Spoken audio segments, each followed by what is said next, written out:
Welcome to my videocast about sketchnotes. Check out this videocast to see why sketchnotes are so much fun.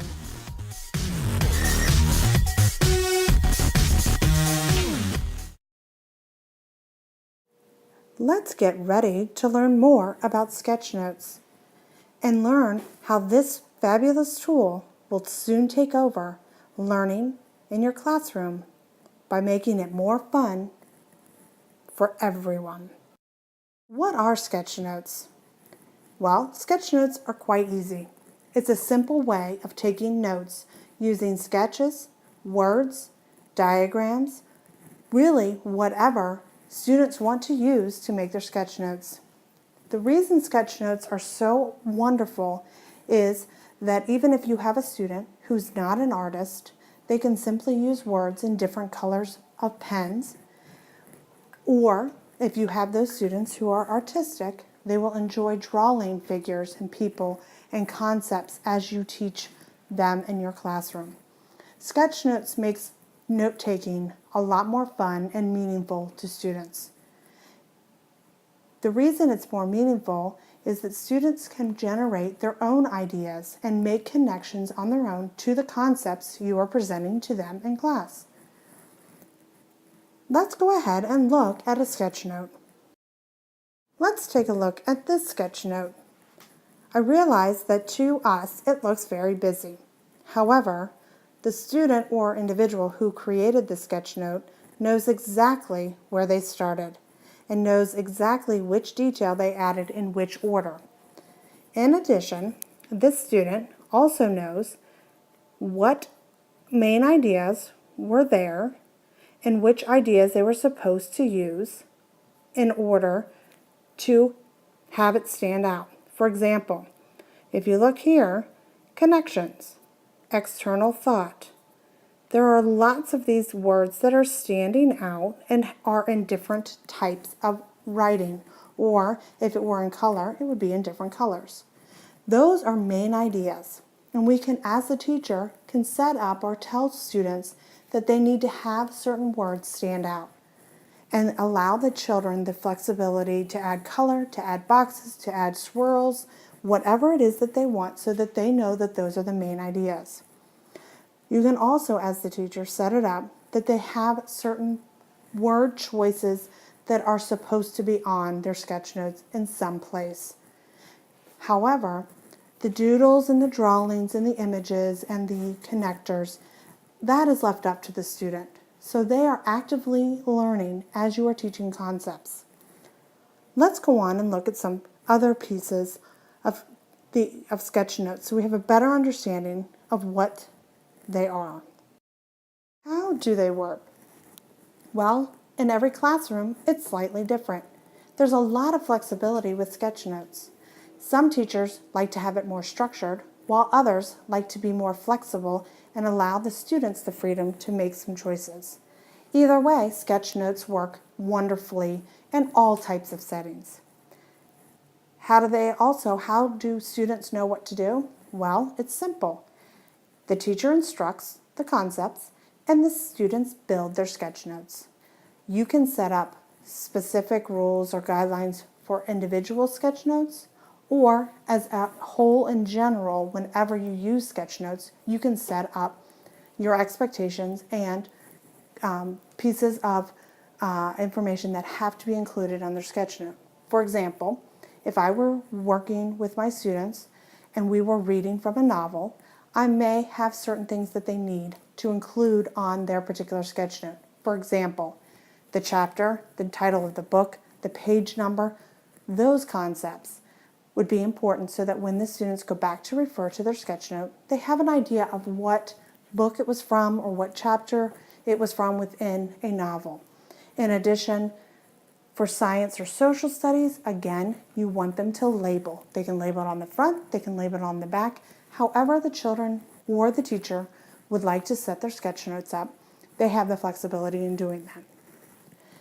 Now, once the rules and guidelines are set up for setting up their sketch note page, you allow the children the freedom to draw, doodle, write in different colors, use different color pens, but setting up some guidelines and some rules as you are conducting your class and your notes. In the beginning, it's going to be a little bit more busy, but as students get accustomed to using sketchnotes, they're more focused on themselves and their own pages, and less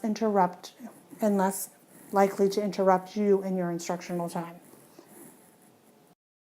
This example of a second grade student's work. It's pretty simple. There are 4 boxes, and it's labeled with transportation, buildings, people, recreations, and it's also in the center, as you notice, the main idea is urban. Students know right away that when they look at this, what goes into making up an urban community. Students can refer back and look at their pictures and remember all of the things that you shared with them as you taught the concept of urban communities. Why do they work? This is the million-dollar question. Why do they work? They work for several reasons. First off, we're actively engaging our students in the process of learning. They are listening, they are picking up concepts, they are understanding key ideas or main ideas, and they're also adding their own connections to the information. There is no right or wrong answer. They are simply taking information and putting it together and building and learning and understanding of those concepts together in a very structured way, but it's in their own way. How often, if you think about it, do we give kids notes, expect them to copy it from the board and put it in their notebook? And then they have to go home and study it. That, to them, takes even more time to review and study because it's not their creation. And for sketchnotes, we are still teaching the concepts, but allowing the students the time to take in the information and connect to it personally, but in addition to taking concepts that you are teaching and details you are teaching them and add it into their sketchnotes. It becomes their own piece and their own notes, and it becomes part of them. And therefore, they are actually learning the concepts and understanding the concepts, big picture, small picture, and they're able to recall details and make further connections as you move and teach more and more concepts related. It is a huge tool for teachers to begin using because of the differentiation and because we have learners that learn in all different ways. Some like words, some don't. Some like pictures. Some have an awesome ability to listen, but it doesn't help to write words. It helps to draw pictures. That's why this particular tool works in today's classroom. What materials do you need? Really, you need paper and pens, markers, colored pencils, whatever you feel is appropriate for your students given the grade level to use. The more colors you have, the better off the students are and the more creative they become. In addition, you can limit the number of colors that they use when doing their sketch notes, and that's very easy to do. Or you may decide that you only want black and white. That's fine as well. This sketch note allows that flexibility again, which is key. Some teachers prefer to have more control over and designate what students need to have on their sketch notes, but we're also then, in addition, allowing some of our students the flexibility to kind of fit into that mold. This is the best tool and the cheapest tool. Really, you can buy one of the Crayola pads that have the different color pieces of paper. You can buy a Crayola pad with all the white paper in it and utilize that as a tool. Students don't need a whole lot of space. You can cut pages in half, and then they can use a binder of some sort, or again, they can use a folder with a clip, and they can collect their notes. This is a great tool. Then they can go back, refer to it, and then you can use that as a study tool for later on for future use. Check out this sketch note about digital storytelling. This is a wonderful example of how color and images and words are used together in an organized format. It's numbered and it's labeled. Not all sketch notes are going to look this professional. obviously, but as the teacher, you can set up your sketch notes as a good example for your students to follow. And as we know, our students like to copy the teacher. If you set up the good behaviors in the beginning, they are sure to follow. And again, we'll also learn how to individualize their own sketch notes for themselves. If you have learners in your classroom who are challenged with taking notes themselves, you can set up the sketch notes where they add color or add squiggly lines to the concepts as you're teaching them. They can also put boxes around information and number them so that they are adding their own ideas or their own touch to the sketch note. Again, sketch notes allow that flexibility, and they also allow for more creativity within our classrooms and also help us as teachers differentiate our instruction. This is my challenge for you. For the next week, I want you to try and do one sketch note in one of your classes in one of your class periods. Doesn't matter if you use it in science or social studies, reading, math, any area of your teaching curriculum, try it. I will put up a link on my Thanks Mrs. A page that will have a form for you to complete.